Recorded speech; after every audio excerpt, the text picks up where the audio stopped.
దావీదు కుమారుడైన యేసుక్రీస్తు వారి యొక్క వంశావళి చూద్దాం. ఈ రోజు నుంచి మరిన్ని నిగూఢమైన సత్యాలు నేర్చుకునే ప్రయత్నం మనం చేస్తున్నాం. నా వాయిస్ అందరు క్లియర్గా ఉందా? ఇది రకరకాలుగా ఉంది. ఈరోజు కొంచెం జాగ్రత్తగా వినండి, ఏదో గాల్లో తేలుతున్నట్టుంది. చివరి వరకు క్లారిటీగా ఉందా? ఓకేనా? మళ్ళీ జాక్స్ పోయినాయి, మళ్ళీ 1200 ఓగయ్యా. సరే, మొన్న ఏం చేయాలి, జాకులు మళ్ళీ పోయి ఏదో కలెక్షన్ రాంగ్ ఇస్తున్నారు అనుకున్నా. ప్లస్ మైనస్ మైనస్ ప్లస్ ఏ తేడాలు ఉంటాయి, అవి రాంగ్ ఇస్తే పీజీలు అయిపోతాయి. సరే, మన జాగ్రత్తగా కొన్ని సంగతులు చూద్దాం. సువార్తను అర్థం చేసుకునే ప్రయత్నం అంటే క్రొత్త నిబంధనలోకి మనం అడుగులు వేసే ముందు పాత నిబంధనకి క్రొత్త నిబంధనకి సుమారు 400 సంవత్సరాల నిశ్శబ్ద కాలం ఉంది.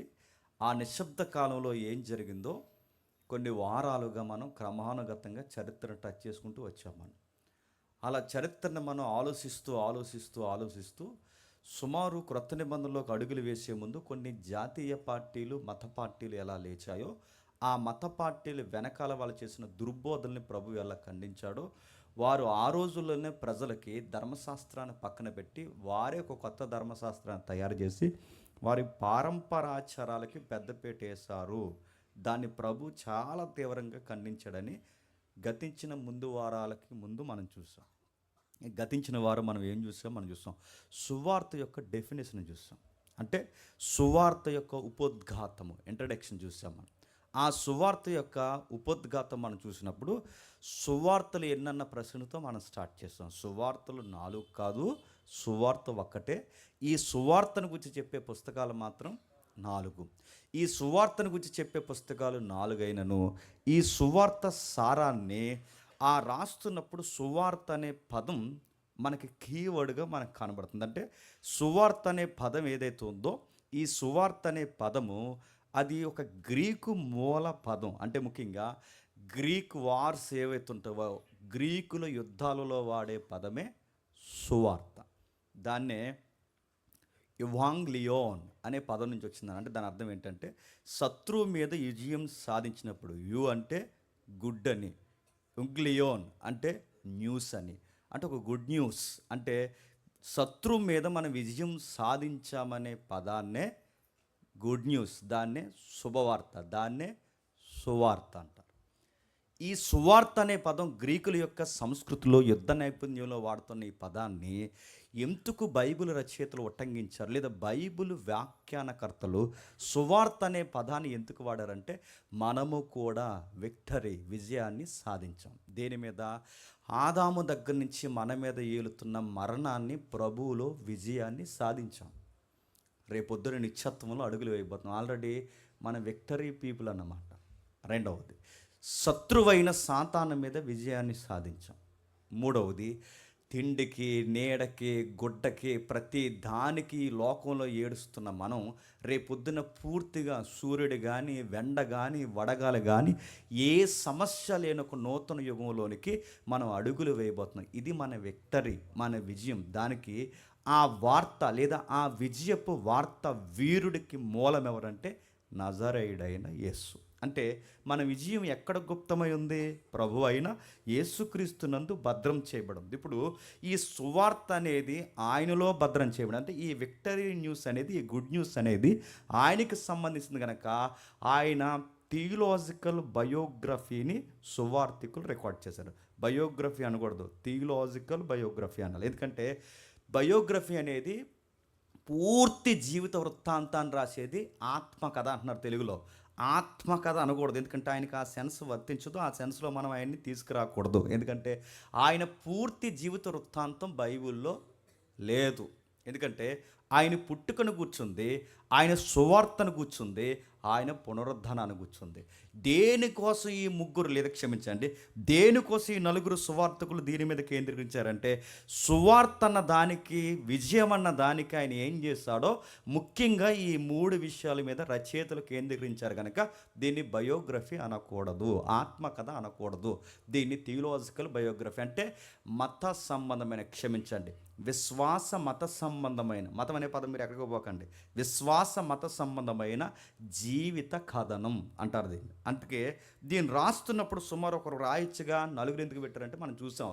నలుగురు ఎందుకు పెట్టారంటే ఒక విషయాన్ని చెబుతున్నప్పుడు కోర్టులో, ఒక సమాజంలో లేదా ప్రజా కోర్టు అనే పదాలు వాడుతున్నారుగా, ఈ ప్రజా సామూహిక సమాజానికి మాట్లాడుతున్నప్పుడు కానీ, కోర్టులో వాదోపవాదన డిఫెన్స్ జరుగుతున్నప్పుడు కానీ, ఇది వాస్తవం అని ఒక విషయాన్ని డిక్లేర్ చేయాలి అంటే సుమారు ఒకరి నుంచి నలుగురు సాక్షులు ఉండాలి. ఇది యూదుల సాంప్రదాయం కూడా. ముఖ్యంగా మోసే గారు రాసిన లాలో కూడా ఈ పాయింట్ ఉంది. ఏదన్నా ఒక సాక్ష్యాన్ని స్థిరపరచాలి అంటే మినిమం ఎంతమంది ఉండాలి? నలుగురు సాక్షులు ఉండాలి. కనుక సువార్తలు ఎందుకు 4 సువార్తలుగా పండితులు క్రోడీకరించారంటే నలుగురు సాక్ష్యం చెప్తున్నారు. ఇది నిజం. ఏది నిజం?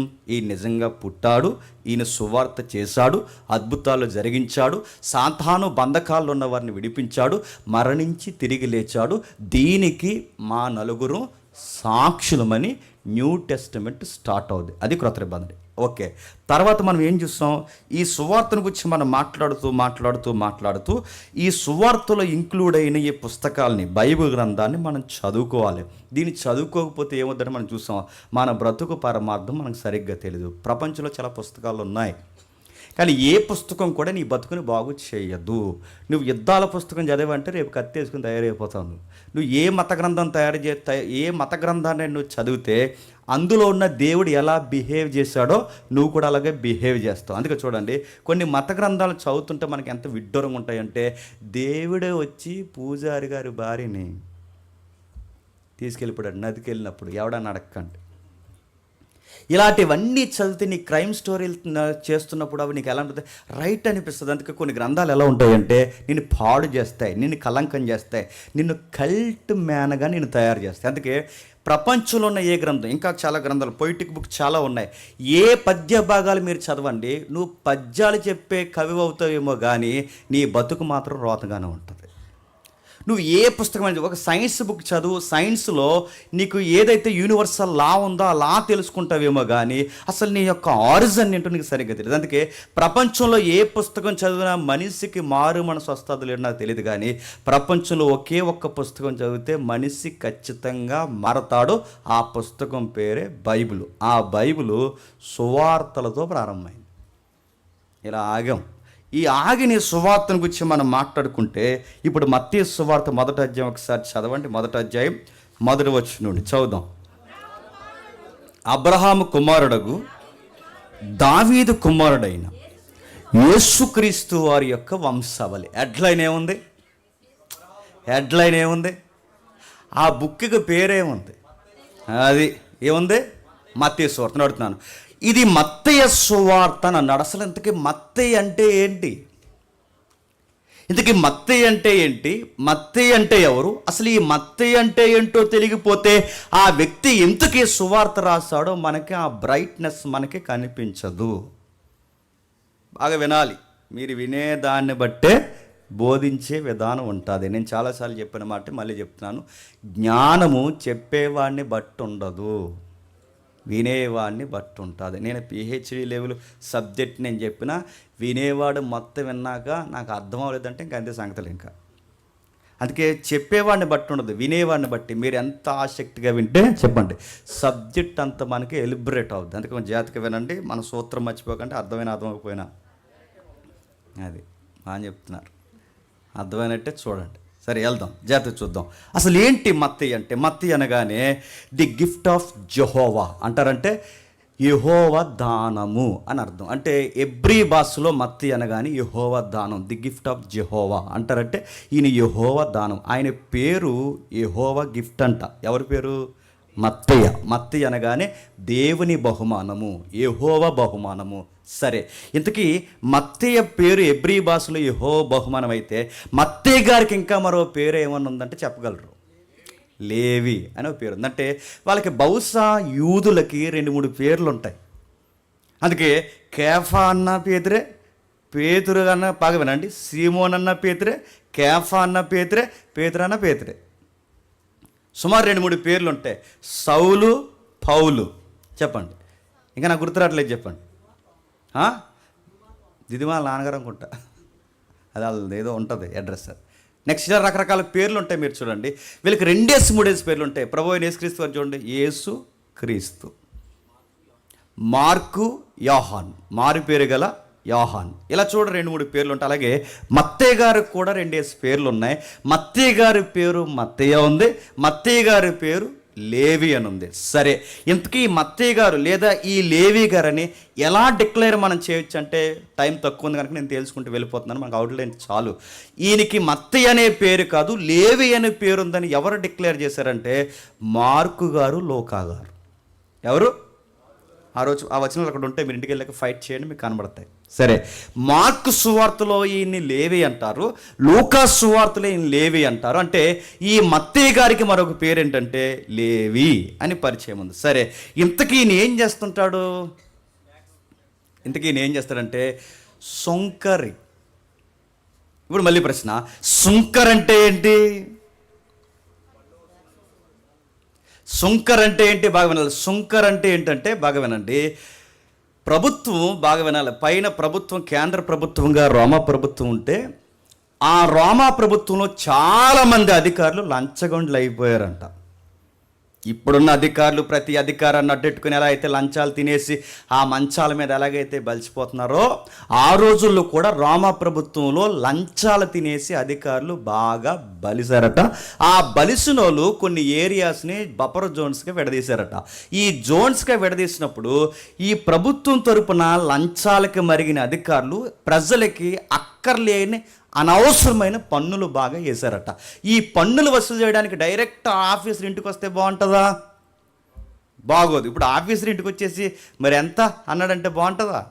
అందుకే ఈ ఆఫీసర్ని కొంతమంది ఏం చేశారంటే ఏజెంట్లను పెట్టుకున్నారు. ఈ ఏజెంట్లను ఎవరు పెట్టుకుని మళ్ళీ రోమీలను పెడితే మళ్ళీ జాతి భావాలు, విప్లవాలు, ఈ కథ తతంగం, మళ్ళీ ప్రభుత్వ విరుద్ధమైన చర్యలు జరుగుతుంది, ఇదంతా పెద్ద గొడవ అయిపోద్ది. మళ్ళీ మాబ్ ఏమన్నా ఫామ్ ఏంటంటే గవర్నమెంట్ ఉండపాటును పడిపోద్ది. కనుక అందుకే ఏం చేద్దామంటే యూదులు ముక్కు పిండి పన్ను వసూలు చేయాలంటే యూదుల్లో ఉన్న వారిని మనలో సానుభూతి పరుల్ని తయారు చేసుకోవాలి. అంటే వీళ్ళ మనకు సానుభూతి పరులు అవ్వాలి. యూదుల్లో ఉన్నవారే సానుభూతి పరులు అవ్వాలి. మన బ్రిటిష్ వారు ఇక్కడ పరిపాలిస్తున్నప్పుడు మన వాళ్ళే బ్రిటిష్ వారు కొంతమంది ఎలాగైతే కమ్ము కాసి ఈరోజు ఎకరాలు సాధించేసి కూర్చున్న కొంతమంది వ్యాపారవేత్తలు ఎవరు ఉన్నారో చరిత్ర తెలుసు, మీకు తెలుసు, చరిత్ర చదువు మనకే తెలుసు. వీళ్ళు ఊరకే ఇంకెవరైనా అడగకండి, ఇంకా అర్థమైతే అర్థమవుతుంది. వీళ్ళు ఊరకే ఏమీ డబ్బున్న వాళ్ళు అయిపోలేదు. ఆ రోజుల్లో బ్రిటిష్ వాళ్ళకి ఊడుగుని చేశారు. ఒక్క మాట చెప్పాలంటే జాతి ద్రోహం చేశారు. మన వనరుల్ని వాళ్ళకి తాకాటు పెట్టారు, వాళ్ళ తరపున కమ్ము కాశారు. ఇంకా దరిద్రం ఏంటి చెప్పిన మీకు ఇష్టం. నేను చెప్పిన ఆ టైంలో మీరు లాస్ట్ ఇయర్ మనం ఎంతమంది ఉన్నారు, మనం ఒక కాన్ఫరెన్స్ హాల్లో కూర్చుని చాలామందికి కాన్ఫిడెంట్గా కొన్ని హిస్టరీ క్లాసెస్ చాలా స్ట్రాంగ్గా ఇచ్చాను. ఎంతమందికి ఫాలో అయ్యారో తెలియదు. ఆ టైంలో మిషనరీస్ కూడా స్థానిక మోతుబర్లు ఆటంకం అయిపోయారు. ఇది మీకు అర్థమైతే స్థానిక ప్రజలు నమ్మేసే ప్రతి పనికి మాలినోడు ప్రతి తరంలో ఉంటారు. కొంపలు నమ్మేసేవారు కొంపల్లో ఎలా ఉంటారో, జాతి నమ్మేసేవారు జాతిలో ఎలా ఉంటారో, సంఘాన్ని నమ్మేసేవారు సంఘంలో ఎలా ఉంటారో, సొంత యూదులు నమ్మేసే కొంతమంది తయారయ్యారు. ఆ తయారైన వాళ్ళ పేర్లు సుంకర్లు. ఎవరు? సుంకర్. అంటే ఈ సుంకర్ అనేది ఏంటంటే ఇది ఒక ప్రభుత్వ ఉద్యోగం ఏం కాదు. ఇది దొంగ ప్రభుత్వ అధికారులు ఎవరైతున్నారో ఆ దొంగ ప్రభుత్వ అధికారులు లంచాలకు మరిగి వాళ్ళ లంచాలు తీసుకోవడానికి వాళ్ళు డైరెక్ట్ వస్తే బాగోదని ఇలాంటి తోకల్ని అరేంజ్ చేస్తే ఆ తోకలే సుంకర్లు అయ్యారు. వీళ్ళు ఏం చేస్తారంటే వీళ్ళకి ప్రభుత్వాలు డైరెక్ట్ జీతాలు ఇవ్వదు. ఎందుకంటే వీళ్ళ గవర్నమెంట్ ఎంప్లాయీస్ కాదు, వీళ్ళకి ప్రభుత్వాలు డైరెక్ట్ జీతాలు ఇవ్వదు కనుక ఈ దొంగ అధికారులు వీళ్ళు నియమించారు కనుక ఇటు ప్రభుత్వం నుంచి బాగా వీళ్ళకి జీతాలు రావు. ఇప్పుడు ప్రజల నుంచి వీళ్ళకి సరిగ్గా ఎవరికి సొమ్ము ఎవరు? ఎందుకంటే జాతి ద్రోహం చేస్తే ప్రజలు ఎందుకు వీళ్ళకి మేలు చేస్తారు? నెలకెళ్ళి జీడిపప్పు తీసుకోండి, బనానా తీసుకోండి అని చెప్తారా? తీసుకుని. ఎందుకంటే వీళ్ళు మన రక్తాన్ని తినేసే జలగలు మనలో ఉండి వీళ్ళకి ఎలా ఇస్తారు? అందుకే ప్రజల నుంచి వీళ్ళకి లబ్ధి లేదు, అలాగే ప్రభుత్వం నుంచి లబ్ధి లేదు. కాకపోతే ఒక ఆఫర్ ఉంది, ఒక ఛానల్ ఉంది. ఆ ఛానల్ ఏంటంటే ఎంతో కొంత మా పేరు చెప్పుకుని మీరు డిమాండ్ చేయొచ్చు. ఎంతంటే మాకు 10% ఇవ్వండి, మిగిలిన 10% మీరు తీసుకోండి. అంటే మీకొచ్చేది ప్రజల దగ్గరే తీసుకోండి, మాకొచ్చేది ప్రజల దగ్గరే తీసుకోండి. అంటే మొత్తం మీకు మాకు లాభాలు వచ్చేలాగా అవే మీకు జీతాలు. వాళ్ళు ముక్కు పిండుతారో, తన్నుతారో, ఎగురుతారో, వాళ్ళ బలహీనతలు బలాలు ఏంటో మీ జాతి ప్రజలు కనుక మీకు బాగా తెలుసు కనుక వాళ్ళు ఏదోలాగా మీరు మొత్తం మీద మాకు డబ్బు వసూలు చేయండి అని కొంతమంది లంచగొండి అధికారులు ఇలాంటి వాళ్ళని పెట్టుకుంటే వాళ్ళ కొమ్ము కాసి కప్పం గట్టించిన సుంకరుల్నే సుంకపు గుత్తదారులు అంటారు. సుంకరు వేరు, సుంకపు గుత్తదారు వేరు. నేను జక్కే కోసం అక్కడ ప్రేమాలయం, అదేదిలే పేరు గుర్తుంది, ఆ ప్రేమాలయంలో చెప్పినప్పుడు ఎంతమంది గుర్తుందో జక్కే కోసం సుంకరికి సుంకపు గుత్తదారుడికి డెఫినేషన్ మనం చూస్తాం. సరే పక్కన పెట్టండి. ఏదైతే మనం చూస్తున్నామో ఈ సుంకర్ అనే ఆయన ప్రభుత్వం తరపున, అంటే ప్రభుత్వం తరపున ఉంటారు కానీ అధికారిక ప్రభుత్వం తరపు మనుషులు ఏమీ కాదు. ఇలా ప్రజల పన్ను వసూలు చేస్తారు. చూసి ఏం చేస్తారు, 10 రూపాయలు ఏమో పైన ఇస్తారు, మిగిలిన 10 రూపాయలు కిందెడతారు. మొత్తం మీద ఈ ఉద్యోగం చేసిన వాళ్ళందరూ బాగా ఆ రోజుల్లో డబ్బున్నోళ్ళు అయిపోయారు. అందుకే సుంకరి అనగానే మీరు కళ్ళు మూసుకుని చెప్పాల్సింది ఆ రోజుల్లో ఆస్తుపరులు అన్నమాట. అడ్డంగా వచ్చిందిగా, మరి అడ్డంగా ఎదిగిపోయారు. ఇంకా అందులో జక్కయ్య ఉన్నాడు, చెప్పండి, అందులో మత్తయ్య ఉన్నాడు. వీళ్ళు బాగా ఎదిగిపోయిన తర్వాత జనాలు ఏమైనా గుడ్డోలా, ఎవడ లంచం తీసుకుంటున్నాడో, ఎవడ ఎలా ఎదుగుతున్నాడో, వాడికి ప్రభుత్వం నుంచి వచ్చేదంతో, వీడికి పక్క నుంచి వచ్చేదంతో ప్రతీదీ పబ్లిక్ గమనించే జనాలు ఏ తరంలో అంత అమాయకులేమీ కాదు. జనాలు చూశారు. యోధ ప్రజలు చూసి వీడు మనోడయుండి వీడు మనకే పగోడయ్యాడు, వీడు మనోడయుండి వీడు మనకే బరువైపోయాడు, వీడు మనోడయుండి ప్రభుత్వానికి మన యొక్క స్టోరీస్ అని వీడు మోస్తున్నాడు, వీడు సేపర్ సెల్కి ఇక్కడ పని చేస్తున్నాడు, పైగా వీడు మనకన్నా ప్రభుత్వానికి సేవ చేసి అడ్డగోలుగా ఎదిగిపోతుంది. వీళ్ళకి పంట లేదు, దిగుబడి లేదు, ఏమీ లేదు. వీళ్ళకి ఏమీ లేకపోయినా ఇంత సంపాదన ఎలా వస్తుందంటే, అంటే ప్రభుత్వానికి ఇచ్చేది కొంత, నొక్కేసేది కొంత. వీళ్ళ దొంగ సన్నాసిగాళ్ళని సుంకర్ల కోసం అర్థమైపోయింది. ఈ మధ్య చాలామంది నాకు సలహా ఇస్తున్నారు, ఆత్మాల సన్నాసులు అనకండి అని. సన్నాసి అంటే సన్యాసికి ఆపోజిట్ అని. అది మీరు చేసుకుని ఏదో బుదిలాడుతున్నారు, ఇంకా ఎర్రగా చూడకండి. సన్యాసి అంటే అన్నీ మానుకునేవాడు, సన్నాసి అంటే అందరూ లేనాడు కాదు, అన్నీ మానుకుంటూ కొనసాగేవాడు. అందుకే సరే, ఏదైతే నా డెఫినేషన్ మార్చేలో మీరు దిట్ట. సరే, ఏది ఏమైనా సుంకర్ అనగానే ఆ దేశంలో ఉండి సొంత ప్రజల్ని ఏడిపించే ప్రజలు. అయితే రాను వీళ్ళు ఏమైపోయారంటే దేశంలో వీళ్ళ ప్రభావం ఎక్కువైపోయింది. ప్రభుత్వ అధికారులు లంచాలు తీసేసుకుంటున్నారు, వీళ్ళు లంచాలు తీసేసుకుంటున్నారు. పైగా ప్రభుత్వ అధికారులు డైరెక్ట్ ఒట్టి ఫైట్ చేయకపోయినా వీళ్ళ యొక్క బెడద మాత్రం బాగా ఎప్పుడైతే ఎక్కువైపోయిందో యూదులందరూ కలిసి ఒక నిర్ణయానికి వచ్చారు. ఈ సుంకర్లు ఈ రోజు నుంచి వీళ్ళు మన జాతి ప్రజలైనను వీళ్ళని యూదులుగా గుర్తించడానికి వీలు లేదు, డిక్లేర్ అయిపోయింది అంతే. వీళ్ళు ఈ రోజు నీకే యూదులుగా లేరు అంటే మన ప్రజలే, మనలో పుట్టినోలే, కానీ వీళ్ళు మన జాతికి ఉపయోగపడే ప్రజలు కాదు కనుక వీళ్ళు ఈ రోజు నుంచి యూదులుగా పరిగణింపబడరు. అసలు వీళ్ళు ఎవరిని ఏ కార్యక్రమానికి పిలవకండి, వీళ్ళేసండి వీళ్ళని అందరిని అన్నారు అంతే. వీళ్ళు ఏ కార్యక్రమానికి పిలవద్దు, ఏ పేరంటానికి పిలవద్దు. వీళ్ళు ఎలాంటి వారంటే మన సొంత వారైనను వీళ్ళు మన యోధ జాతికి ద్రోహం చేస్తున్నారు కనుక వీళ్ళు మన జాతి ప్రజలైన ఎలాంటి వాళ్ళు అంటే వేశ్యలతో సమానం అన్నారు. చూద్దాం రిఫరెన్స్. వీళ్ళ వేశ్యలతో సమానం, అలాగే వీళ్ళ వేశ్యలతోనే కాదు, ఈక్వల్ పాపులతో సమానం. సుంకర్ ఈక్వల్ టు పాపి, పాపి ఈక్వల్ టు వేశ్య. అంటే ఇవన్నీ ఒకే కేడర్లోకి చేర్చడానికి కారణం ఏంటంటే ఇక సుంకర్ అనగానే ఇంక అడ్రస్ ఏం అవసరం లేదు. ఆ రోజుల్లో సుంకర్ అనగానే చెప్పండి పాపి, సుంకర్ అనగానే వేశ్య లాంటోడు, సుంకర్ అనగానే పాపి ప్రతిదాన్ని ఎలాగైతే మింగుతాడో, వేశ్య అనగానే అడ్డు అదుపు లేకుండా నచ్చిన ప్రతి దక్కన ఎలాగైతే నిద్రిస్తాదో వీళ్ళు కూడా ఏ ఎండకు ఆ ఎండకి గొడుగు కాసే రకాలు గనక వీళ్ళ వేశ్యలతో సమానులని అనేక వచనాలు సెలవిచ్చే. కొన్ని వచనాలు చూద్దాం ఒకసారి రండి. మత్తయి సువార్త 9వ అధ్యాయం, మత్తయి సువార్త 9వ అధ్యాయం 10-11 వచనాలు. మత్తయి సువార్త 9వ అధ్యాయం. యేసుక్రీస్తు వారి ఇంట్లో భోజనానికి కూర్చుని ఉండగా ఇదిగో సుంకర్లను పాపులను అనేకులు వచ్చి, ఎవరట? ఇదిగో సుంకర్లను, చెప్పండి, పాపులున్న దగ్గర ఎవరున్నారు? సుంకర్లు ఉన్న దగ్గర ఎవరున్నారు? ఇప్పుడు కింద పెద్ద మనుషులు చూస్తున్నారు, ఆ హిందుస్థాన్ని ఏమంటున్నారు ఒకసారి చదవండి. ఈ బోధకుడు సుంకర్లతోనూ పాపులతోనూ కలిసి ఎందుకు భోజనం చేస్తారంటే, ఆ రోజుల్లో పాపుల్ని ఎలాగైతే ద్వేషిస్తారో పాపుల కన్నా అధ్వానంగా ద్వేషింపబడుతున్నది ఎవరంటే చెప్పండి, సుంకర్లు. అందుకే సుంకరులతో మాట్లాడరు, సుంకరులని ఫంక్షన్లకు పిలవరు, సుంకరులతో ఎవరు పొత్తు పెట్టుకోరు, సుంకరం ఆ చుట్టమని కూడా చెప్పుకోరు. నేను సుంకర తాళి కంటే నువ్వు సుంకర తాళి కంటే నువ్వు కూడా పాపివే, రే ఆడి చుట్టం మీద మా దగ్గర రాకరంటారు. అంటే వీళ్ళు ఎలా వెలివేయబడ్డారంటే జాతి ద్రోహం చేశారు, ప్రజాద్రోహం చేశారు, చాలా ఏడిపించారు. ఇంకా మీకు అర్థం కావాలంటే ఒకసారి మత్తయి సువార్త 11:19 చూడండి. ఈ రిఫరెన్స్ అని జాగ్రత్తగా చూడండి. మత్తయి సువార్త 11:19. మనుష్య కుమారుడు తినుచును త్రాగుచును వచ్చెను గనక ఇదిగో వీడు మద్యపానియు సుంకర్లకును పాపులకును. ఎక్కడ చూడండి సుంకర్లు ఉన్న దగ్గర పాపులు ఉంటున్నారు, పాపులు ఉన్న దగ్గర సుంకర్లు. అంటే పాపులు సుంకర్లు ఈక్వల్. మరొక పదం చెప్పాలంటే పాపులు సుంకర్లు స్నేహితులు అన్నమాట.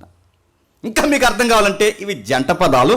ఇంకా మీకు బాగా అర్థం కావాలంటే ప్రజలలో పిన్ పాయింట్ లాగా నోట్ అయిపోయిన ఒకే ఒక్క పదం ఏంటంటే సుంకరి అనగానే ట్యాక్స్ వసూలు చేసేవాడు, సుంకరి అనగానే ప్రభుత్వం తరపున మనిషి, సుంకర్ అనగానే సేపర్ సెల్లో, సుంకర్ అనగానే ఇవేం కాదు. ఆ రోజుల్లో సుంకర్ అనగానే చెప్పండి పాపి, అంతే. వాడిని పట్టాన్ని గౌరవించరు, పట్టాన్ని ఎక్కడికి పిలవరు. మరి దేనికోసం ఒక మనిషి చుట్టం లేకపోయి, పొరుగుడు మాట్లాడిపోయి, ఎదురింటోడు మాట్లాడిపోయి, ఎవరితోనూ సంబంధం లేకపోయినా వీళ్ళు ఎలా బతికేస్తున్నారు ధైర్యంగా అంటే, వీళ్ళకి డబ్బు ఉంటే చాలు, ఎవరు లేకపోయినా పర్లేదు. ఎవరు వీళ్ళకి డబ్బు ఉంటే చాలు, వీళ్ళకి డబ్బు మనుగడ వస్తే చాలు, రాబడి వస్తే చాలు, ఎవడెలా పోతే మాకేంటి ఆ రకం అన్నమాట. ఎవరు సుంకర్లు. ఇంకా ఏముంది, ఇదే లూకా సువార్త 15వ అధ్యాయం, ఇదే లూకా సువార్త 15వ అధ్యాయం మొదటి 2 వచనాలు చూడండి. ఆ సమయమున యెరూషలేములో నుండి శాస్త్రులను పరిసయ్యులను యేసుక్రీస్తు వారి వద్దకు వచ్చి, నీ శిష్యులు చేతులు కడుక్కోకుండా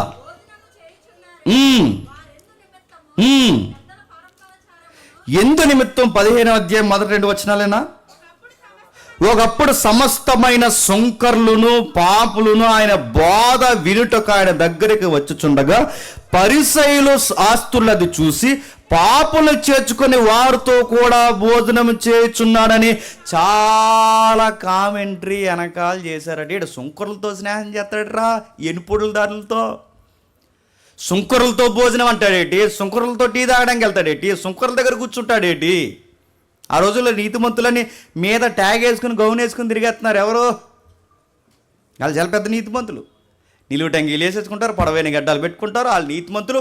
పాపాత్ములు నీడ కూడా పడినవుడు. ఆ నీడే కాదు, కనీసం వాళ్ళ భూభాగాన్ని కూడా అలా దాటెళ్ళరు. అలా నీతిపరులు అంటే వాళ్ళ దృష్టిలో వాళ్ళ నీతిపరులు.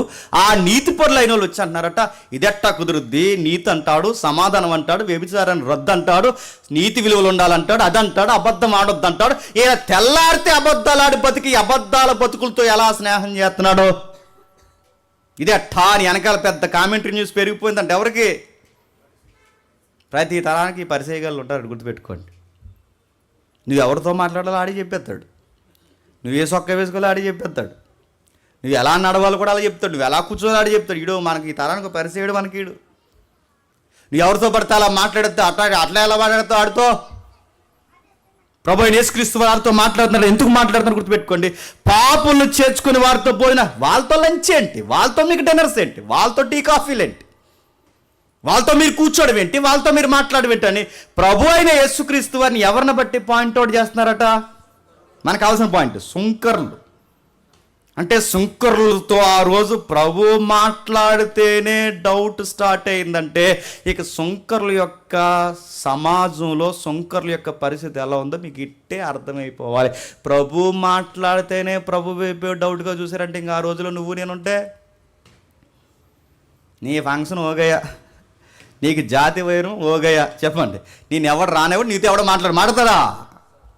అరే ఆయన మాట్లాడితే అంత డౌట్ అయితే నీతిమంతులకే నీతిమంతుడు, నీతికి నిలువెత్తే సాక్ష్యం ఆయన మాట్లాడితే ఎలా అయిపోతే ఆ రోజుల్లో మనం ఉంటే డౌట్ స్టార్ట్ అయిపోద్ది. అందుకే ప్రభు అయిన యేసుక్రీస్తు వారి కాలంలో సుంకర్ల పరిస్థితి ఏంటంటే పాపులు, సుంకర్లు, తిరుగుబోతులు, తాగుబోతులు, ఇంకా మాట్లాడాలంటే వీళ్ళందరితో సమానులు. ఈ ప్రభుత్వంతో పనిచేస్తున్న ఈ సుంకర్లు, పన్నులు చేశారు. ఇంకా రాడికల్ వర్డ్ ఉంది. ఒకసారి మత్తయి సువార్త 21వ అధ్యాయం, మత్తయి సువార్త 21వ అధ్యాయం, మత్తయి సువార్త 21వ అధ్యాయం 31-32 వచనాలు చూడండి.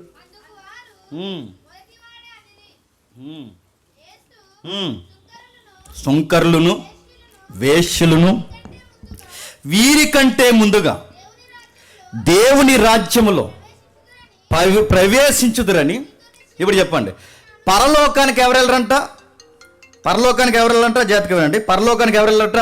ఆ రోజుల్లో టాక్ ఏంటంటే పరలోకానికి ఎవరు వెళ్ళరని, వేశ్యలు వెళ్ళరు, దొంగలు వెళ్ళరు, ఇంకా సుంకర్లు వెళ్ళరు. కానీ ప్రభు రివర్స్ చెప్తున్నాడు. ఇదిగో మీరు తెల్లారితే వాక్యాలు పట్టుకుని తిరిగి, తెల్లారితే మీరు ఇదిగో దైవ వాక్యాలు సంత వీధిలో వందన వచనాలని చెప్పుకొని మీరు తెల్లారితే రకరకాలు తిరుగుతున్నారే. కానీ ఒక విషయం గుర్తుపెట్టుకోండి, సుంకర్లను దేశింపబడి పాపులను దేశింపబడిన వారు ఎవరైనా పశ్చాత్తాపడితే, శాస్త్రులారా పరిసయ్యులారా, వీళ్ళు నా దగ్గరకు వచ్చి పశ్చాత్తాపడితే మీకన్నా ముందుగా పరలోకంలో ఉండేది వీళ్ళే. ఇప్పుడు బాగా వినండి, వీళ్ళు ఎప్పుడు పరలోకానికి వెళ్తారు? బాగా వినాలి. వీళ్ళ వేశ్యలతో సమానమంట, వీళ్ళ వ్యభిచారులతో సమానమంట, వీళ్ళ పాపులతో సమానమంట.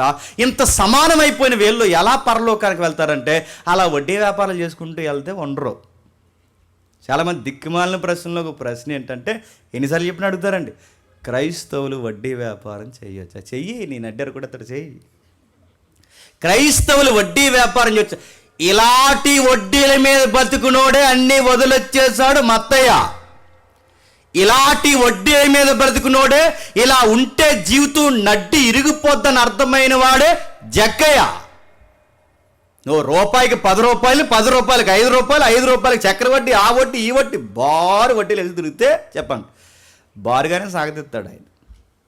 నువ్వు అడుగుతున్నాను ఎలా దీవిస్తాడు? నీ వ్యాపారం ఎలాంటిది, నీ వ్యవహారం ఎలాంటిది, నీ డబ్బు సంపద ఎలాంటిది? ఆ నెత్తి మీద 10, ఈ నెత్తి మీద 10, అక్కడొక 10, ఇక్కడొక 10, అడ్డగోల సంపాదనలు ఎదుగుతున్నావా? జాగ్రత్త.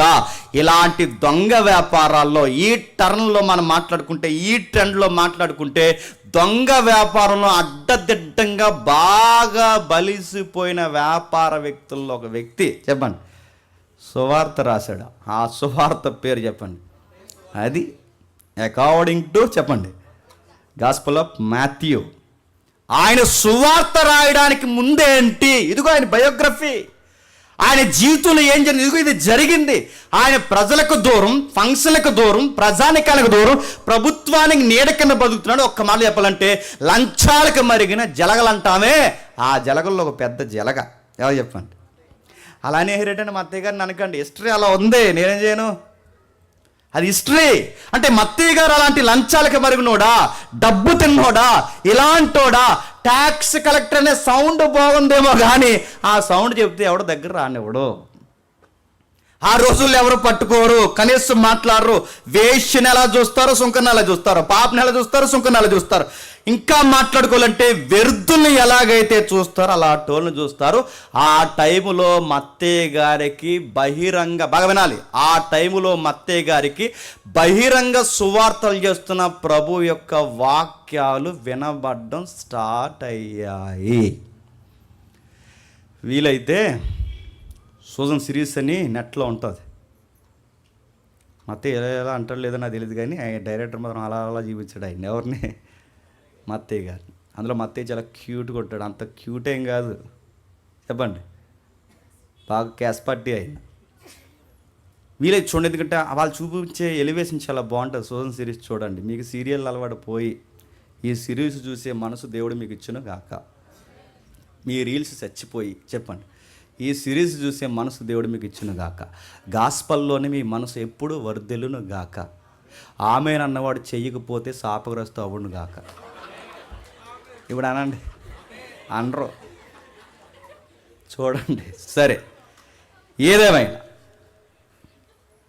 మత్తయ్య గారు సరిగ్గా ఆ టైంలో మత్తయ్య గారు అలా తిరుగుతున్నప్పుడు హిస్టరీ చెప్తుంది, చరిత్ర చెప్తుంది, ప్రభు బహిరంగ పరిచర్య చేస్తారు. అంటే పబ్లిక్ మీటింగ్స్, ఓపెన్ మీటింగ్స్, సంత వీధుల్లో మాట్లాడుతున్నాడు, కొండల మీద మాట్లాడుతున్నాడు, గుట్ల మీద మాట్లాడుతున్నాడు, ఎక్కడ గుంపుంటే అక్కడ మాట్లాడుతున్నాడు. అంతకు మించి భయంకరమైన ఆయన బోధ ఏంటంటే దేవాలయపు ఆవరణంలో కూడా మాట్లాడుతున్నాడు, సమాజ మందిరాల్లో మాట్లాడుతున్నాడు. ఈయన బోధ పబ్లిక్లో టాక్ ఎక్కువైపోయింది. అరే భలే మాట్లాడుతున్నాడు రా, అరే ధర్మశాస్త్రంలో ఉన్న మూలాలు ఇలా ఎత్తి చెప్తుంటే భలే అనిపిస్తుందిరా. ఇప్పటివరకు శాస్త్రులు పరిశీలు దొంగబోత చెప్పారా మనకి. అసలు ఒరిజినల్ గాస్పల్ అంటే ఇదిరా, ఒరిజినల్ సువార్త అంటే ఇదిరా, ఇదిగో మూలాలు ఇదిరా, మోసే చెప్పిన ఇదిరా, భలే చెప్తున్నాడు రా. పేద ప్రజలకు స్వస్థత ఇస్తున్నాడు రా, పేద ప్రజలను ఆదరిస్తున్నాడు రా, వ్యభిచారుల్ని మారుస్తున్నాడు రా, కుష్ఠరోగులను శుద్ధిపరుస్తున్నాడు రా. అదే కాదురా, ఆయన ప్రాక్టికల్గా లైఫ్ చాలా జెన్యూన్గా ఉంది. అలాగే అంతకు మించి ఏంటంటే ఆయన చెబుతున్న దైవిక వాక్కు ఉరుము వలె అనిపిస్తుందిరా. ఆయన మాట్లాడుతుంటే ఎవడైనా మారిపోవాలనిపిస్తుంది. అంటే ఏం చెప్పాడు ఏంటంటే ఆ నోట ఈ నోట మౌత్ పబ్లిసిటీ పెరిగిపోయింది. ఈ మౌత్ టాక్ అలా వెళుతున్నప్పుడు ఎవరో మత్తయ్య గారి చెవులో అప్పటికే యేసుక్రీస్తు వారిని గూర్చి ఊదారు. ఆ విషయం చెప్పమా మత్తయ్య, మీలాంటి వారిని చాలా గట్టిగా ఖండిస్తున్నాడు ఆయన. మత్తయ్య నీకు విషయం చెప్తున్నావు, ఇలాంటి వ్యాపారాలు చేస్తే నరకానికి పాత్రలు అవుతారట. అడ్డగోలు ఎదుగుదల ఈ భూమి మీద మాత్రమే సరిపోతుందట. ఒక్కసారి కన్ను మూస్తే ఆవిరైపోతారంట మత్తయ్య. మత్తయ్య అని చెప్పిన సువార్తల్లో ఒక ఎగ్జాంపుల్ చెప్పాడు. సువార్తలో ఆయన చెప్పిన సువార్తలో ఒక ఎగ్జాంపుల్ ఏంటంటే గుర్తుపెట్టుకో మత్తయ్య, ఒక ధనవంతుడు ఉన్నాడట, ఒక దరిద్రుడు ఉన్నాడట. చచ్చిన ధనవంతుడు జర్జాగా నరకానికి పోయాడట, చనిపోయిన దరిద్రుడు జర్జాగా అబ్రహాం రోమును ఆనుకున్నాడట. మత్తయ్య మీకు అర్థమవుతుందో లేదో, ఈ భూమి మీద ఎంత ధనవంతులు అయినను చస్తే మనకి నీటి చుక్క పచ్చని మొక్క కూడా కనబడదంట మత్తయ్య అన్న టాక్స్ అప్పటికి మత్తయ్య గారికి వినబడుతున్నారని మీరెట్లా చెప్పగలరు జేమ్స్ గారు అని మీరు నన్ను అడిగితే, బాగా వినండి, మీరెట్లా చెప్పగలరని మీరు నన్ను అడిగితే, మత్తయ్య దగ్గరికి వెళ్ళి సుంకపు మెట్ట దగ్గర కూర్చున్న మత్తయ్య దగ్గరికి ఎక్కువే మాట్లాడండి ప్రభు. లేవి కుమారుడైన మత్తయ్య, ఇంకా ఆయన అడ్రస్ ఏదో ఉంది, అల్ఫే కుమారుడైన లేవి అయిన మత్తయ్య నన్ను వెంబడించు. ఒక్క మాట మత్తయ్య సుంకపు మెట్ట దగ్గర కూర్చుని ట్యాక్స్ వసూలు చేస్తున్న టైంలో వెళ్ళి నా వెనకాలు వచ్చే అన్న వెంటనే వచ్చేసాడంటే అప్పటికే ప్రభువు గురించి నీకేముంది, నాలెడ్జ్ ఉందన్నమాట.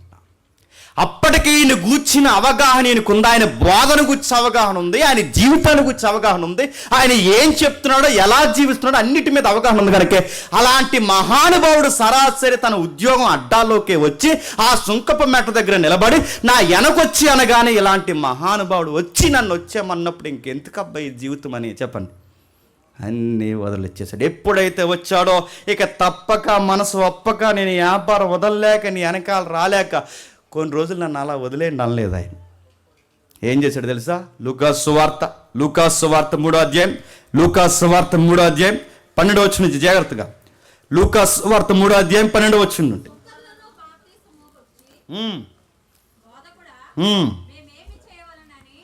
లూకాసు సువార్త 3వ అధ్యాయం 12వ వచనం నుండా, సుంకర్లును బాధకుడా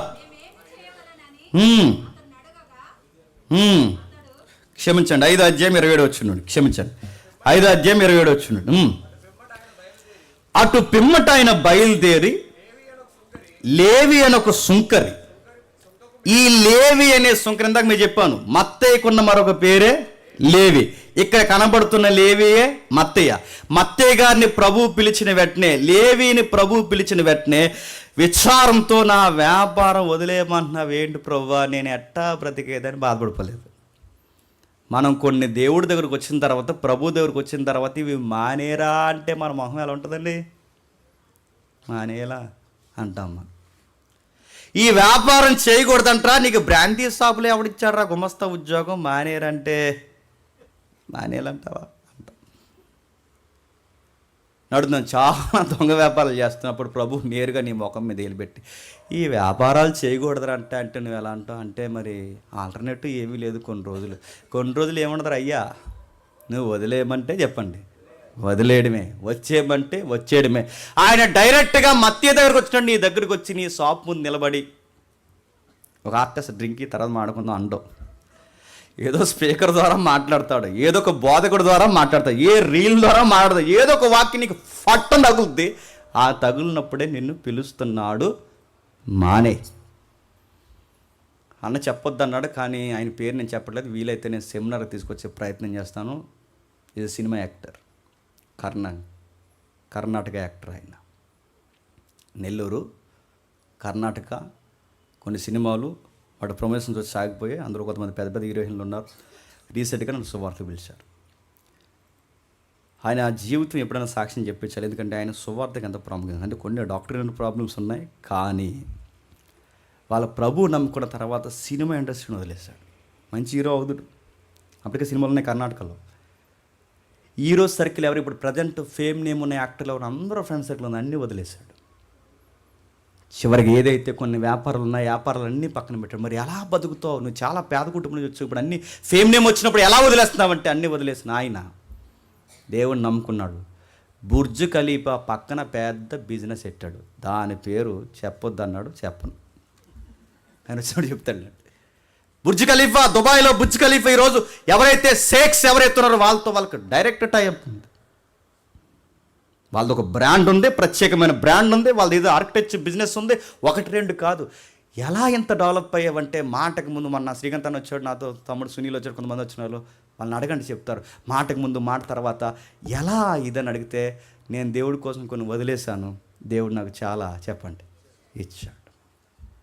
నువ్వు వదిలి చూడు. ముందు నీ లైఫ్లో ఆర్థిక ఫలాలు చూడాలంటే దొంగ ఆర్థిక లాభాలు వదిలే. అన్యాయంగా ఒకరి దగ్గర తీసుకోవడం మానే, అన్యాయ వ్యాపారాలు మానే, అన్యాయపు రూపాయిని మానే. పొరుగుడు ఏదో నీ దగ్గర వస్తూ ఉంటే అది వాడికి ఇచ్చేంత వరకు నీ మనసు బాగోకుండా ఉండేలాగా నువ్వు చూసుకో. అప్పుడు నువ్వు సక్సెస్ అవుతావు. ధనము నీ దగ్గర ఎప్పుడు నీ చేతిలో ఎక్కువగా ధనం దేవుడు ఎప్పుడు పెడతాడు చెప్పనా? ఇతరుల కష్టం ఎప్పుడు నీ దగ్గర ఉండకూడదు. బైబిల్ ఒక పదం ఉంది, ఆ పదం మీకు గుర్తుండాలి. ఎదుటోడి డబ్బు మన దగ్గర ఉంటేనట, ఆ డబ్బే యెహోవాకి ఏం చేస్తుందట? మొరపెడతాదంట. ఎదుటోడు రూపాయి, వాడి కష్టం, వాడి ఇంటి దగ్గర వాడికి ఎన్నో అవసరాలు ఉంటాయి. అవసరతలన్నీ ఇస్తే బాగుండన్న వాడి మనసు బాధపడి దేవుడిని చెప్పుకుంటే, వాడి రుణం నీ దగ్గర ఉంటే ఆ రుణం నీకు నీ కుటుంబానికి మంచిదవుద్దా? ఇలాంటి శాపాలతో, ఇలాంటి పాపాలతో, ఇలాంటి ఏడుపులతో అడ్డదిడ్డంగా ఎదిగిపోయారు. ఎంత ఎదిగిపోయినా యేసుప్రభు బోధలను పొడుస్తున్నాయి సమాజంలో. ఒరే ఇంకెందుకురా ఈ డబ్బు మీద ఏం బతుకుతారా అని. ఇందాక గెహజీ ఎలా అయితే బతికాడో, గెహజీకి బాబులు ఎవరు? ఈ సుంకరు. ఇలాంటి బతుకుతున్నప్పుడు దేవుడు తిట్టాడు, దేవుడు ఖండించాడు. ఆ మాటలు వాళ్ళ కోపగించుకుని, మా వ్యాపారాలే తప్పుపడతావా? మా బిజినెస్నే తప్పుపడతావా? మా వ్యక్తిత్వాన్నే తప్పుపడతావా? మా కల్చర్నే తప్పుపడతావా? వ్యాపారవేత్తలు అందరం కలిసి నీ సంగతితో నీ మీద ఒక కంప్లైంట్ ఇస్తామనలేదు. మత్తయ్య గారు వచ్చి ఇంటికి వెళ్ళారు. అయ్యా నా బతుకుని మార్చేసావు. ఇదిగో నా బతుకుని మార్చిన తర్వాత నా వ్యాపారాన్ని పూర్తిగా, ఈ దొంగ వ్యాపారాన్ని పూర్తిగా పెడుతున్నాను. అందుకే ఈరోజు మా ఇంట్లో లవ్ ఫీస్ట్ అరేంజ్ చేస్తున్నాను. ప్రేమ విందు, సెలబ్రేషన్ డే. నువ్వు నా బతుకులోకి వచ్చావు, నా జీవితంలోకి వచ్చావు, నా కుటుంబంలోకి వచ్చావు. పూర్తిగా నా అబద్ధాల బతుకులు ఎదుగుదలని మార్చేసావు. అందుకే ఇంట్లో ఈరోజు నేను లవ్ ఫీస్ట్ పెడుతున్నాను. వాళ్ళ ఇంట్లో ఏం చేస్తున్నాడు, సెలబ్రేషన్ ఎలా చేస్తున్నాడు చూడండి ఒకసారి. మా అత్తయ్య గారు 27 వచ్చింది. అటు పిమ్మట ఆయన బయలుదేరి లేవి అని ఒక సుంకపు మెట్నది కూర్చొని ఉండగా చూసి నన్ను వెంబడించమని అతనితో చెప్పగా అతడు సమస్తను వెంబడించమనగానే సమస్తాన్ని ఎలా వదిలేసాడు చెప్పండి? అప్పటికే ఎవరో నోటో వింటున్నాడు. వస్తూ పోతున్న వాళ్ళు కడుతున్నప్పుడు కూడా కొంతమంది బిలీవర్స్ ఎవరైనా ఉంటే, నీలాంటి కోసం ఇందాక ప్రసంగం విన్నాం, అయినా తీసుకో మా వడ్డీ అని ఇచ్చి ఓ మాట అనేసి వెళ్ళిపోరు చెప్పండి. తిట్టుకుంటానో పొగుడుకుంటానో మొత్తం మీద ఏదో ఒకలాగా ప్రభు బోధలు వినబడుతున్న బోధ చేస్తున్న బోధకుడు తన దగ్గరకు వస్తే సమస్తాన్ని విడిచిపెట్టి ఆయన వెంబడించును. ఆ లేవి తన ఇంటికి ఆయన గొప్ప విందు చేయించను. సుంకర్లను, ఇతరులను అనేకులు వారితో కూడా. ఆయన ఫ్రెండ్స్ అందరూ సుంకర్లేనంట. వీళ్ళందరూ భోజనకు వచ్చారు. ఇప్పుడు చెప్పండి, ఆ రోజు కేవలం భోజన కార్యక్రమమే జరుగుంటుందా? సుంకర్లందరికీ ఒక క్లాస్ తీసుకుని ఉంటాడు చెప్పండి. ఖచ్చితంగా క్లాస్ తీసుకున్నాడు. ఖచ్చితంగా మాట్లాడుంటాడు. ఖచ్చితంగా తన ప్రవర్తనలో చూపించుంటాడు. మత్తయ్యను ఒక డెమో క్లాస్గా నిలబెట్టుంటాడు. మత్తయ్య ఎలా ఉన్నాడో ముద్దెట్టుకునే ముందు మీ సంగతి ఏంటని ఒక లుక్ ఇచ్చుంటాడు ఉండడా?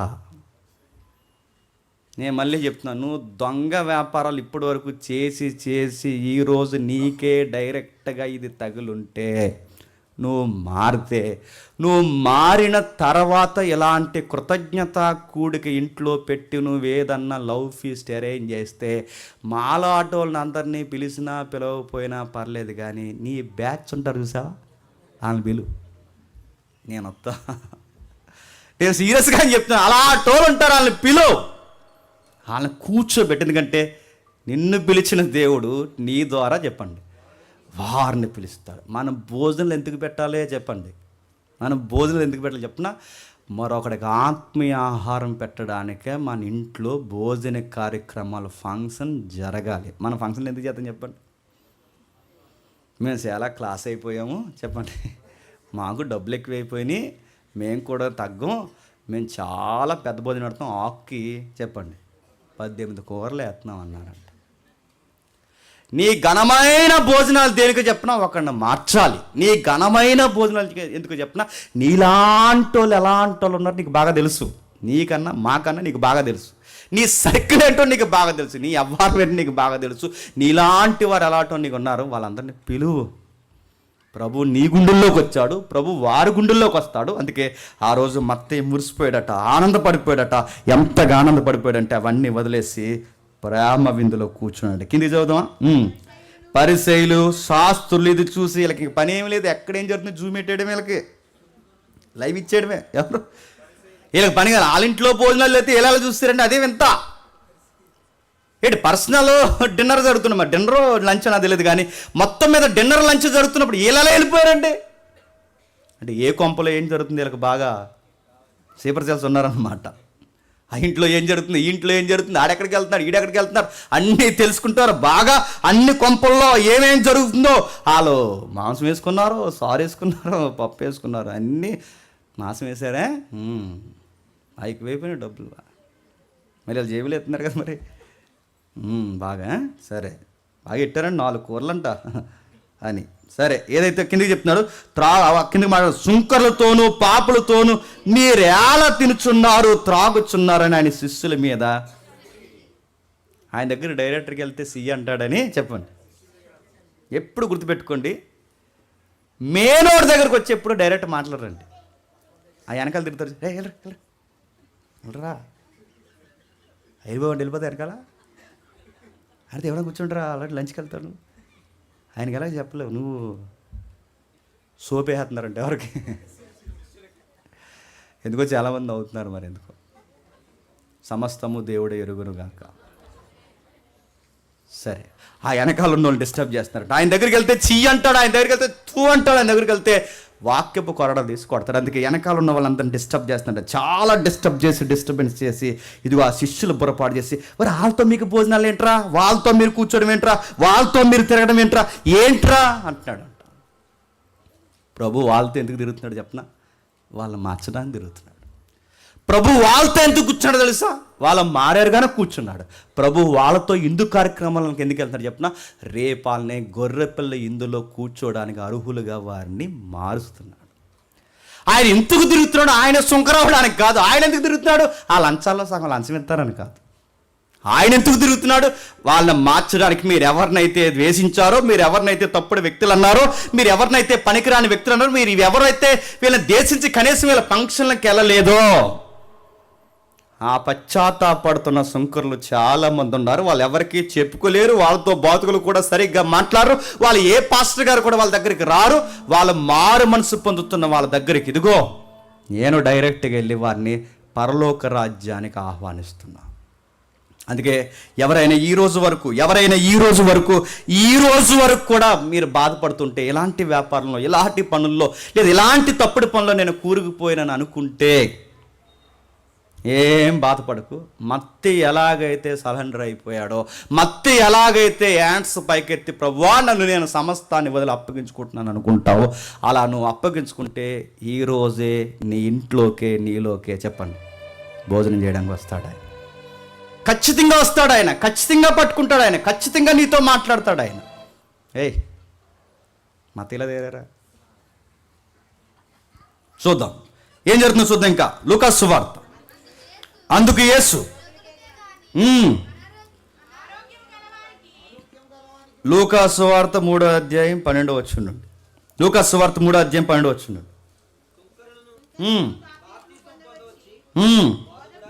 బోధకుడా మేము ఏమి చేయవాలి? బాగా వినండి. వాళ్ళ మనసు ఎంత డబ్బు సంపాదించినా వాళ్ళ మనసు ఎక్కడో ఎలా ఉంది చెప్పండి? బాధపడుతున్నారు, చెప్పుకోలేకపోతున్నారు. ఆధ్యాత్మికంగా మారు మనసు ఎలా పొందాలో వాళ్ళకి తెలియట్లేదు. ఆ బాధపడుతున్నప్పుడు వాళ్ళు ఏమంటున్నారో చూడండి. వాళ్ళు బాధపడుతూ కిందకు వచ్చి యోహాను గారితో, బాప్టిజాలు ఇచ్చే యోహాను గారు ఉన్నారుగా, ఆ యోహాను దగ్గరికి వెళ్ళి మమ్మల్ని ఏం చేయమంటారు చెప్పండి సార్. మా పితరుల దగ్గర నుంచి ఆర్థిక ఇబ్బందుల వల్ల మేము అలా అలవాటు అయిపోయాం, ఆ వ్యాపారంలో తెలియకుండా దిగిపోయాం, పోనీ తెలిసే దిగిపోయాం, ఇప్పుడు మాకు మారాలనిపిస్తుంది, మమ్మల్ని ఏం చేయమంటారంటే అప్పుడు యోహాను గారు అంటారు, మీ కష్టానికి తగిన ప్రతిఫలమే తీసుకోండి తప్ప ప్రజలు బాధపడేలా మీరు ₹1 తీసుకున్నా మీకు నియమింపబడింది కాకుండా అడ్డగోలు లాభాలు ఎతికారో దేవుని రాజ్యానికి దూరం అవుతారు సుమా అని చెప్పాడు. ఎవరైనా బిజినెస్ చేసే వాళ్ళు ఉంటే మీ అందరికీ చెప్తున్నాను, ఎవరైనా ఉద్యోగం చేసే వాళ్ళు ఎవరైనా ఉంటే మీరు చెప్తున్నాను. చాలామంది అడుగుతారు, మరి ఈ వ్యాపారం చేయొచ్చండి. చెయ్యి, దుర్వ్యాపారం కాకుండా మంచి వ్యాపారం మీద చెయ్యి. కానీ ఆ మంచి వ్యాపారాన్ని కూడా నీ కష్టానికి తగిన ప్రతిఫలమే తీసుకోవాలే తప్ప అధిక లాభడి కనుక నువ్వు ఎక్స్పెక్ట్ చేసావో ఎదుగుదల కన్నా చెప్పండి నీ పతన వ్యవస్థను నీకు నువ్వే గొయ్యితోకుంటావు అనుకుంటున్నావు. నీ జీతాలు వస్తున్నప్పుడు జాగ్రత్త, నీ గవర్నమెంట్ తరపున పనిచేస్తున్నప్పుడు జాగ్రత్త, నీ వ్యాపారంలో జాగ్రత్త, నీకు లాభాలు వస్తున్నప్పుడు జాగ్రత్త. ఎదుటోడికి ఒక 100 ఇచ్చిన తర్వాత మళ్ళీ అడుగుతున్నప్పుడు వాడితో 100కి లేదు నేను 200 ఇచ్చాను అన్నప్పుడు జాగ్రత్త. మీ ధనం ఏంటో మీకు తెలుసు, మీ కష్టం ఏంటో మీకు తెలుసు, మీ లాభం ఏంటో మీకు తెలుసు. అన్యాయంగా మళ్ళీ చెప్తున్నానండి, ఎప్పుడు గుర్తుపెట్టుకోండి, మన డబ్బు ఎప్పుడు ఎదుటోడి దగ్గర ఉండిపోయినా పర్లేదు, కానీ ఎదుటోడిది ఎప్పుడు మన దగ్గర ఉండకూడదండి. ఈ సూత్రం ఎప్పుడు గుర్తుపెట్టుకోండి. మనం ఎప్పుడు ఇచ్చేలా ఉండాలి. మన డబ్బు వాడి దగ్గర ఉండిపోయినా పర్లేదు పోనే, కానీ వాడిది ₹1 పలానా రోజు జేమ్స్ దగ్గర నా డబ్బు ఉండిపోయిందని ఎప్పుడు అనకూడదు. నీ దగ్గర అనకూడదు, నీ దగ్గర అనకూడదు, నా దగ్గర అనకూడదు. మన డబ్బు పోయినా పర్లేదు, కానీ వాళ్ళది ఎప్పుడు ఎవరి కష్టం మన దగ్గర ఉండకూడదు. ఎందుకంటే దేవుడు ఖచ్చితంగా ఇవి తూకాలేస్తాడు. అందుకే వాళ్ళు గిల్ట్ ఫీల్ అవుతున్నారు, అపరాధ భావానికి గురవుతున్నారు. మమ్మల్ని ఏం చేయమంటావు అంటే సరే చేసింది చేస్తారు, ఇక నుంచి చేయమని, కష్టానికన్నా ఎక్కువ ప్రతిఫలం ఆశించమని, ఈ దొంగ వ్యాపారాల్లో చేతులు ముంచమని బాప్టిజాలు తీసుకోండి రండి అన్నాడు. ఎవరు? ఇప్పుడు చెప్పండి, వాళ్ళు ఎంత దొంగ సంపాదిస్తున్నా ఎక్కడో అపరాధ భావం ఉంటుందా? అపరాధ భావం ఈ దొంగ వ్యాపారస్తులందరికీ ఉంది కనుకే దేవుడికే కిరీటం ఇచ్చారంట. వజ్రాల కిరీటం. ఎవరో ఏ దేవుడు ఏ కిరీటం అని అడగండి, అర్థమవుద్ది. దేవుడికి బాగుండి వీళ్ళ వ్యాపారాల్లో వీళ్ళకి గిల్ట్ స్టార్ట్ అయింది కనుకే గంధవ చెక్కలు అమ్మేసే వాళ్ళందరూ కిరీటం చేయించారంట. ఎవరికి? దేవుడికి వడ్డానాలు చేస్తారు, దేవుడికి మంగళసూత్రం చేస్తారు, దేవుడికి గంట కొడతారు, దేవుడికి రకరకాలు వేస్తారు. ఒక మాటలో చెప్పినా వీళ్ళు దేవుడికే లంచం ఇస్తున్నారన్న సంగతి మర్చిపోకు. అరే సడన్గా అడుగుతున్నాను, అరే దేవుడికి వజ్రాలే అలా ఇచ్చేసాడు, అలా అట్టుకెళ్ళి వేసాడట. అదొద్దు ఆ పదం. కానుకలు పెట్టులో ఆ కానుకలు పెట్టులో ఇన్ని వజ్రాలు వేసాడంటే ఈడు వెనకాల ఎన్ని వజ్రాలు ఉండుంటాయో. పలానా ఆయన వచ్చాడట, దేశంలో చాలా వ్యాపారవేత్త అట, నడుచుకుంటూ వచ్చాడట, వచ్చినోడట 2 కేజీల బంగారం దేవుడికి దిగదొడిపిచ్చాడట. అబ్బా ఈ 2 కేజీలు ఇచ్చాడంటే చెప్పండి, చివరికి వీళ్ళ దేవుడిని ఎక్కడెట్టాలనుకుంటున్నారు చెప్పండి. మా అత్తయ్య గారికి ఇలాంటి నక్క తెలివితేటలు లేవు కానీ చెప్పండి, జక్కయ్య గారికి ఇలాంటి తెలివితేటలు లేవు కానీ వాళ్ళకు ఒక విషయం అర్థమైంది, ఈయనకి ఇవ్వడం కాదు కానీ ఎవడెవడి దగ్గర ఎంత తీసుకున్నామో చెప్పండి, మొత్తం తిరిగిస్తే కానీ ఈయనతో సెట్ అవ్వదబ్బా అని అర్థమైంది వాళ్ళకి. నేను ముగించే ముందు కొన్ని మాటలు చాలా ఇష్టం ఉంది, మీకు ఓపుకుంటే నేను కొంచెం త్వరగా పరిగెడతాను. కంటిన్యూ చేద్దాం అబ్దా, చెయ్యొత్తండి కంటిన్యూ చేయాలన్నావు. నేను చేస్తా, మీరు ఎత్తిన 10 నిమిషాలు.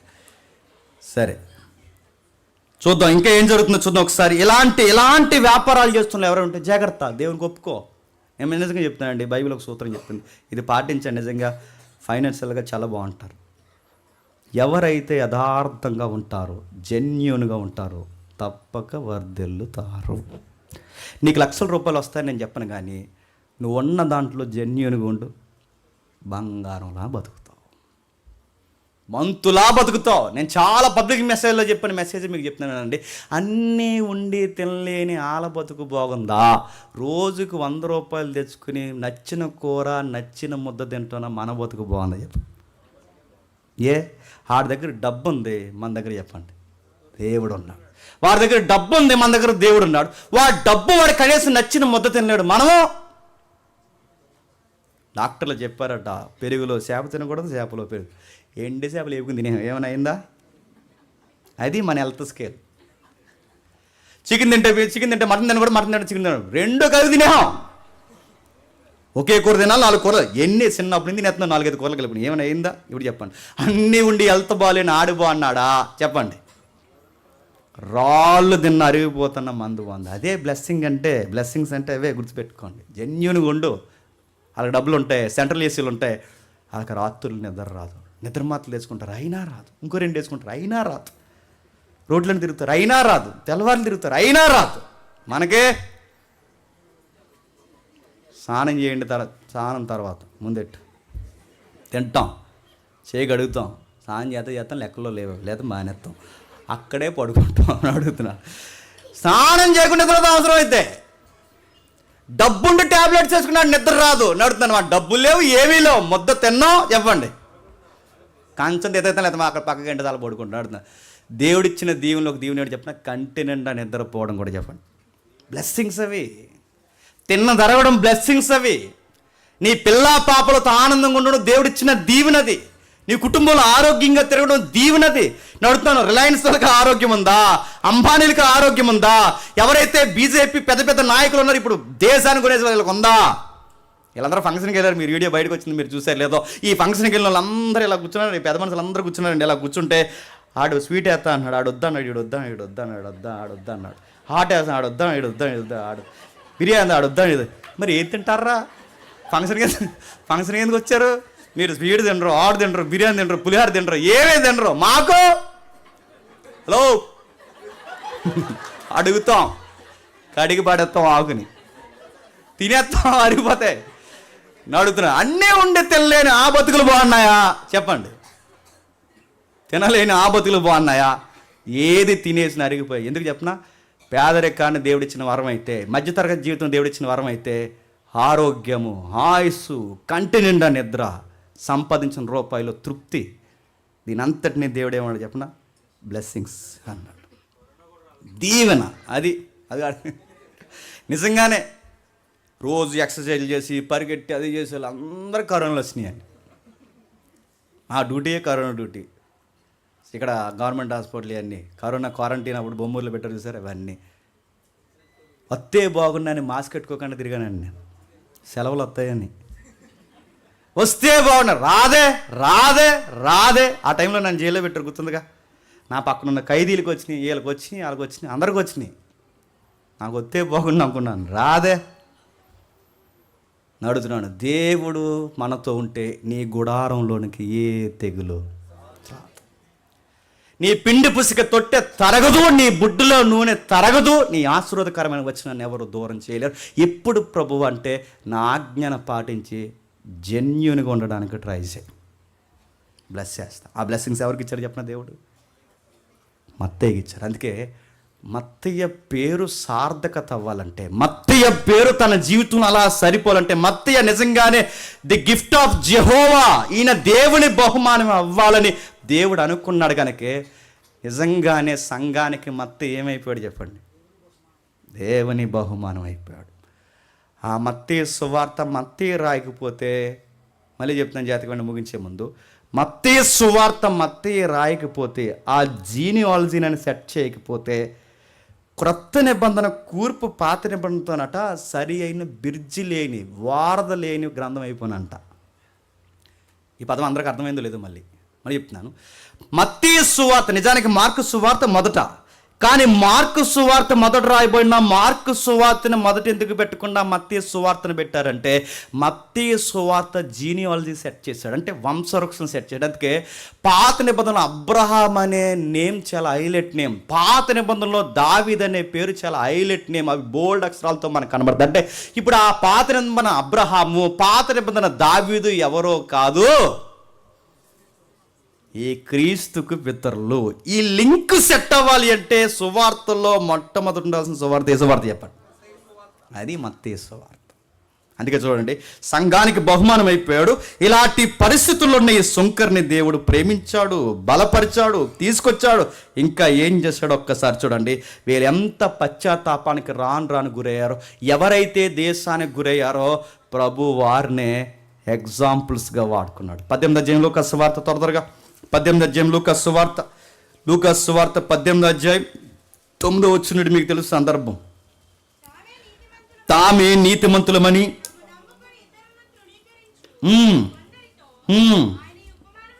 ఆయన ఉపమానము చెప్పాను. ప్రార్థన చేయుటకై ఇద్దరు మనుష్యులు దేవాలయానికి వెళ్ళిరి. వారిలో ఒకడు పరిసయ్యుడు, ఒకడు సుంకరి. మీకు సందర్భం తెలుసు. ఒకడు పరిసయ్యుడు. ఆ రోజుల్లో భక్తిపరుడు అనగానే ఎవరు? పరిసయ్యుడు. పాపి అనగానే ఎవరు? సుంకరి. ఈ ఎగ్జాంపుల్ వాడుకుంటున్నది ఎవరు? ప్రభు. ఈ ఎగ్జాంపుల్లో ప్రభు హైలైట్ చేసింది ఎవరిని? సుంకర్ని. సుంకర్ని ఎందుకు హైలైట్ చేశాడు? రోజు ప్రార్థన చేసేవాడి ఫీలింగ్ ఏంటి చెప్పనా? నేను చాలా భక్తిపరుడిని.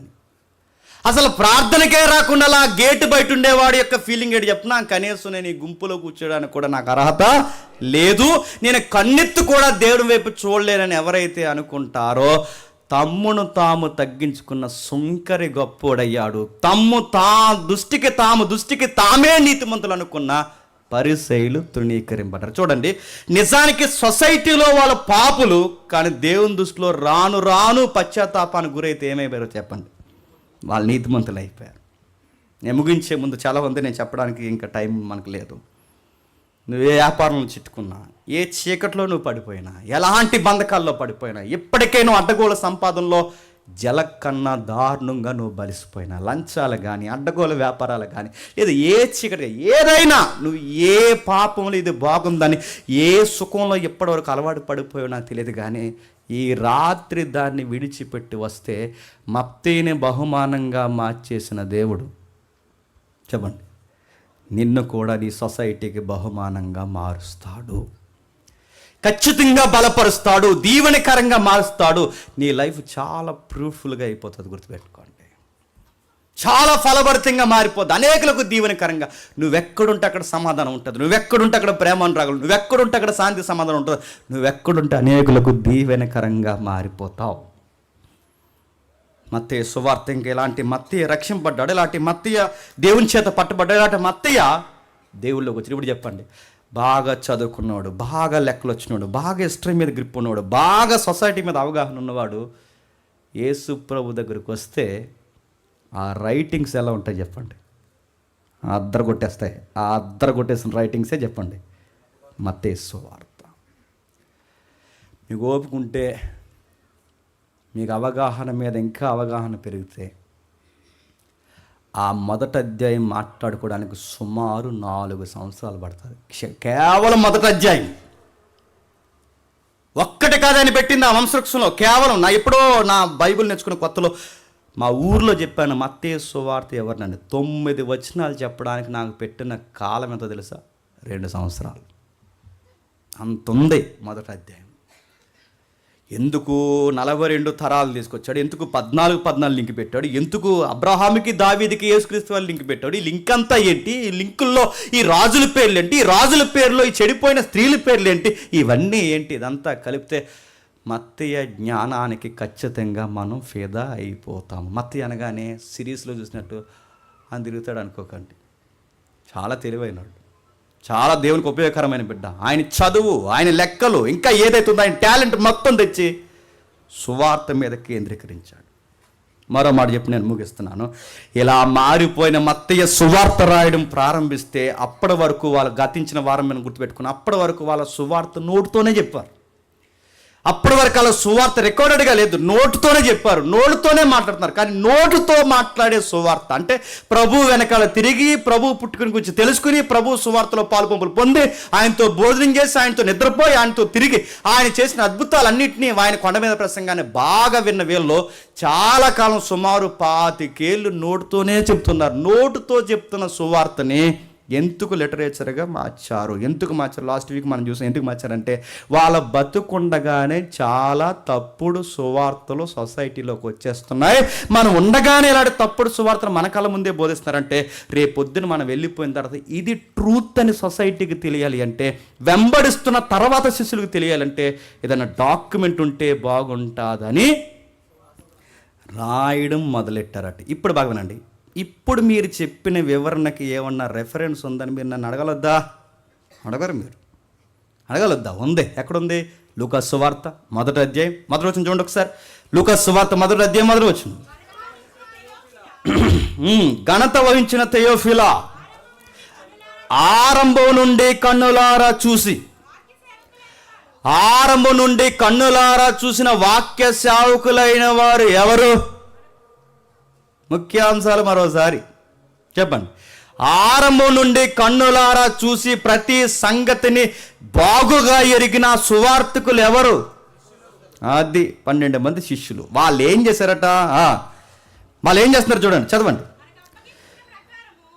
కన్నులారా చూసి వాక్య సేవకులైన మనకు అప్పగించిన ప్రకారం మన మధ్యన నెరవేరిన కార్యములను గూర్చి వివరముగా రాయుటకు అనేకులు పూనుకున్నారు. ఆ పూనుకున్న వారిలో ఒకడు ఈ టైంకి మన క్యారెక్టర్లో మనకు పరిచయం అవుతున్న మన హీరో. చెప్పండి, మత్తయ్య. ఆ రోజుల్లో 0, ఇప్పుడు ఆయన హీరో. అనేకులు పూడుకున్నారు అంటే ఈ సంగతులు రాయాలి, ఈ సంగతులు మనం ఇలా నెగ్లెక్ట్గా వదిలేయకూడదు, ఈ సంగతుల విషయంలో అనేకులకు బోధపడాలి తర్వాత తరాలకు. ఇదిగో ఇదే ఇక ఎవడు యేసు ప్రభు యొక్క జీవిత వృత్తాంతం చెప్పినా తప్పుడు వృత్తాంతాలు చెప్పకూడదు. ఎందుకంటే కొంతమంది ఏమన్నారంటే మెస్సేజ్ పుట్టలేదు, అలా వచ్చి అలా వెళ్ళిపోయాడు. ఇదే నాస్టిజం అంటారు. వీలైతే నెక్స్ట్ వీక్ మనం చూద్దాం. ఆఫ్టిజం, నాస్టిజం కొన్ని నిజాలు వచ్చేసినాయి ఆ రోజుల్లో. అంటే వాళ్ళ బతుకుండగానే యేసుప్రభుని గురించి తప్పుగా ప్రకటిస్తున్నారు. యేసుప్రభు అంటే కన్య గర్భాన్ని ఏం పుట్టలేదు, అలా పుట్టాడు అనుకున్నా అలా పుట్టలేదు అన్నారు. నజరేయుడైన యేసు యేసే, క్రీస్తు క్రీస్తే, ఇంకా మన క్రీస్తు రావాల్సి ఉంది. క్రీస్తు రాడు, క్రీస్తు ఎప్పుడు అదృశ్యుడే. ఇక్కడ దొంగ సువార్తలు ప్రారంభమైపోయాయి. మరలా క్రీస్తు అంటే ఎవరు అనుకుంటున్నారు? క్రీస్తు అంటే ఎవరో తెలుసా? దేవదూతలు ఉన్నాయి, కోటాను దేవదూతలు. అందులో మిఖాయేలు ఉంది, గాబ్రియల్ ఉంది. ఆ దేవదూతల్లో మళ్ళీ ఒక ముఖ్యమైన దేవదూతే క్రీస్తు. ఆయన కూడా దూతనకు తప్పుడు సువార్త వచ్చింది. ఆ సువార్తని ఖండించిన పత్రికే కొలస్సీ పత్రిక.